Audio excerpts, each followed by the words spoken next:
চাই যে তোমার করুণা, কবরের আযাব কত কঠিন, সইতে আমি পারিব না। মৃত্যু যন্ত্রণা কত কঠিন, সইতে আমি পারিব না।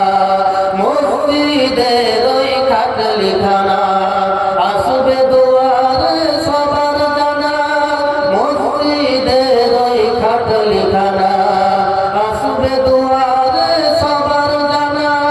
বইয়ের পাতার গরম পানি শেষে গোসল দিবে সবই জানা। কবরের আযাব কত কঠিন, সইতে আমি পারিব না। মৃত্যু যন্ত্রণা কত কঠিন, সইতে আমি পারিব না। মুনকার নাকির আসবে পাশে, সওয়াল করিবে আমার কাছে। সেই সওয়ালের সঠিক জবাব আমাকে ভুলিয়ে দিও না। কবরের আযাব কত কঠিন, সইতে আমি পারিব না। মৃত্যু যন্ত্রণা কত কঠিন, সইতে আমি পারিব না। আদার কবরে আলো জেলে, সাপ বিচ্ছু সব দূরে ফেলে। আদার কবরে আলো জেলে, সাপ বিচ্ছু সব দূরে ফেলে। জান্নাত হতে আমার লাগি দিও গো ফুলের বিছানা। কবরের আযাব কত কঠিন, সইতে আমি পারিব না। মৃত্যু যন্ত্রণা কত কঠিন, সইতে আমি পারিব না। তো তাইলে যত ফোঁটা রক্ত পড়েছে ততটি শোর কুকুর বিড়াল যা ছিল সব হয়ে কেন? আরে ভাই, তুমি তো ইমামের পিছনে নামাজ পড়ছো। একদিন এক জায়গাতে নামাজ পড়তে গেছি, ফজরের নামাজ পড়ছে। ফজরের নামাজ পড়ছে তো নামাজ পড়ছে তো মনে হচ্ছে যেমন ট্র্যাক্টর। আমি আপনাকে হাসির পাত্র করতে চাইছি না, আপনাকে বুঝাচ্ছি। আপনার যোগ্যতা না আছে তো ওই জায়গাতে আপনি দাঁড়ান কেন? আপনার চাইতে কেউ যদি ছোট হয়, আপনার চাইতে কোরআন যদি বেশি জানে, তাকে আপনি পাঠান। কিন্তু আপনার তো চাক্কা চলে না এমন ভাবে, যেমন মানে কাদাতে যেমন ট্র্যাক্টর যেমন আটকে যায়, যেমন শুরু করে ট্র্যাক্টর উঠতে পারে না সেরকম। আমি তো বলছি নামাজের তো একদম 12টা বাজিয়ে ছুঁয়ে দিয়েছে। কাউকে দিবে না নামাজ পড়াতে। ওর ছোট যদি কেউ থাকে দিবে না নামাজ পড়াতে। কেন দেবে না? আরে ভাই, তুমি ইমানদার, তুমি ইমানদার। আর ইমানদার তোমার ভিতরে যদি এরকম থাকে, তাহলে এই লোকটার মধ্যে আর তোমার মধ্যে কি কিছু পার্থক্য থাকলো? একটা ঘটনা বলি, আপনি শুনুন, আপনার মাথার আক্কেলের তালা খুলে যাবে। দিল্লি জামি মসজিদের ইমাম শাহ অলিউল্লাহ রহমতুল্লাহ আলাই, তিনার জীবনীতে লেখা আছে কি, তিনি যখন খুতবা দিতেন তো মাথায় পাগড়ি বেঁধে খুতবা দিতেন।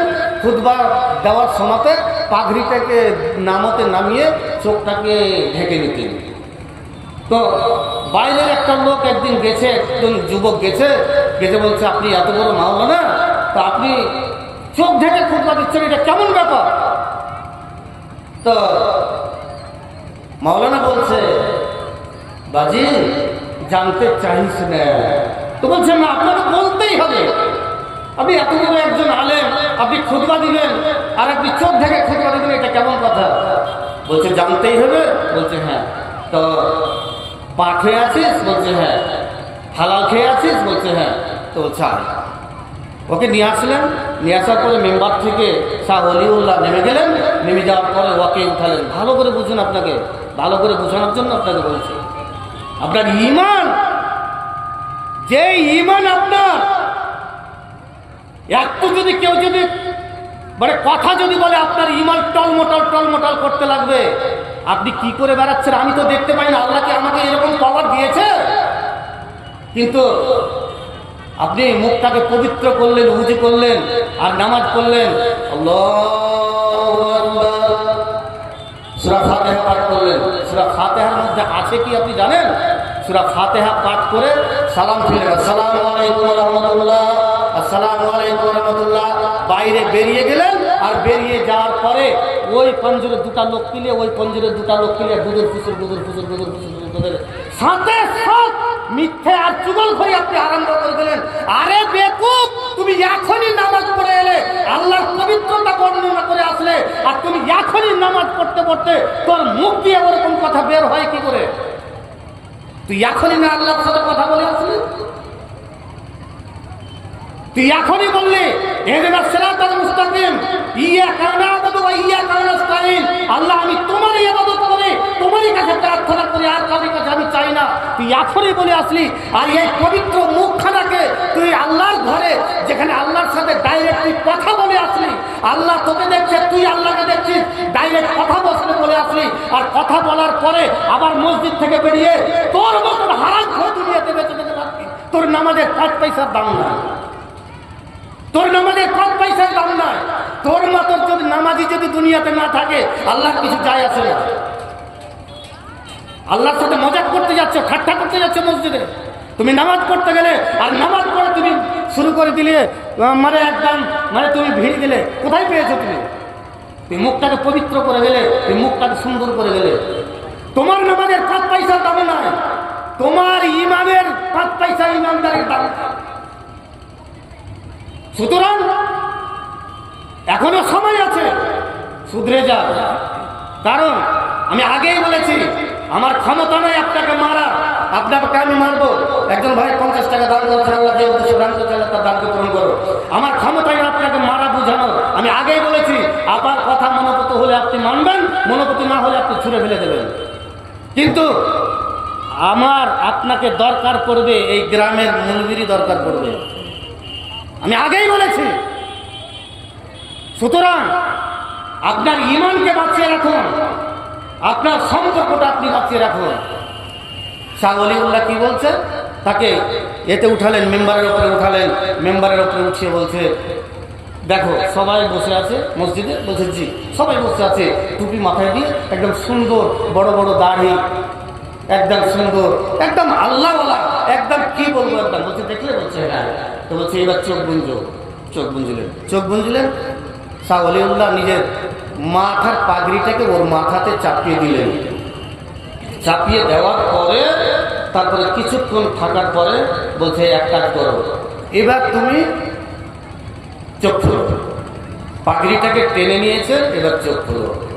চোখ খোলার পরে চিল্লাতে আরম্ভ করেছে, মাওলানা আমাকে নামিয়ে দেন, আমাকে যদি না নামান আমি আর বাঁচতে পারবো না, আমি আর থাকতে পারবো না। মনে হয় যে বাস্ট হয়ে যাবো, আমি শেষ হয়ে যাবো। কেন রে, কেন, তুমি কি দেখলে?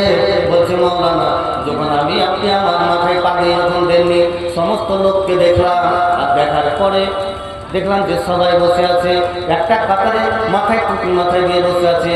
যখন পাগড়িটা আমার মাথায় দিলেন, আর পাগড়িটা দেওয়ার পরে যখন চোখটা খুলে বললেন, চোখটা আমি খুললাম, আমার চোখটা খুলে দেখছি প্রত্যেকটা কাতারে, একটা কাতারে 10টা 15টা 20টা কুকুর দাঁড়িয়ে আছে, বিড়াল দাঁড়িয়ে আছে, শিগাল দাঁড়িয়ে আছে, বাঁদর দাঁড়িয়ে আছে, আর বড় বড় ভোলভাবে করে আছে। মনে হয় যে আমার দিকে তাকিয়ে আছে, এমন করে হিংস্র মতো আমার দিকে তাকিয়ে আছে। মনে হয় যে আমাকে খেয়ে নেবে। কেন এরকম হলো? প্রত্যেকটা কাতারে 10টা 20টা করে কি দাঁড়িয়ে আছে? না তো কুকুরের মতো করে দাঁড়িয়ে আছে, বাদরের মতো করে দাঁড়িয়ে আছে। আপনি কি দেখে বুঝতে পারছেন? আপনি আমাকে বুঝতে পারছেন? আমি আপনার এখানে জালসা করতে এসেছি, আপনি বলছেন মাওলানা সাহেব, আবু বকর মাওলানা জালসা করে বেড়াচ্ছে। বিহারে যাচ্ছি তো ওরা বলছে যে মালদা থেকে মাওলানা এসছে জালসা করতে। আপনি কি আমার ভিতরটা জানেন? যেই লোকটি নামাজ পড়তে গেল, এই লোকটিকে ভিতরটাকে আপনি জানেন, দেখেছেন? শাহ ওলিউল্লাহ কি বলছেন? লোকটা কি বলছেন যে প্রত্যেকটা কাতারে, একটা কাতারে 10টা 15টা 20টা করে কুকুর আর বাঁদর আর শ্রীগাল বড় বড় জিভা বের করে দিয়ে আছে। আপনি ইমানদারি দেখাচ্ছেন? কেন হলো? কয়দিন তওবা করেছি, কয়দিন আল্লাহকে বলেছি স্ত্রীটা মারা গেছে 2 ফোঁটা চোখের পানি বাড়াই না, আর মা মরে গেছে তো ওই বাসের ভাইরার দোকানে যা তখন কইতে জানিস হ্যাঁ, না তো কি কইছে হাম্মা মরে গেছে, হাম্মা মরে গেছে। তো একে আল্লাহ এরকম দেল দিয়েছে যে 2 ফোঁটা চোখের পানি বের করে আল্লাহর কাছে চাইবে। শুনুন, আল্লাহর নবী বলছেন যে এই অপরাধের অপরাধী কারা? কাবিরা গুনাহ। আল্লাহ রাব্বুল আলামিন বলছেন ওয়াল্লাযীনা ইয়াজতানিবুনা কাবায়িরাল ইসমি ওয়াল ফাওয়াহিশা, যারা কাবিরা এবং ফাওয়াহিশা গুনাহ থেকে যারা বেঁচে থাকবে তারাই জান্নাতে যাবে। কাবিরা গুনাহর সংখ্যা মোটামুটি 120টা। আমি সময় বেশি নাই, আমি মানে ইয়ে করছি যেটা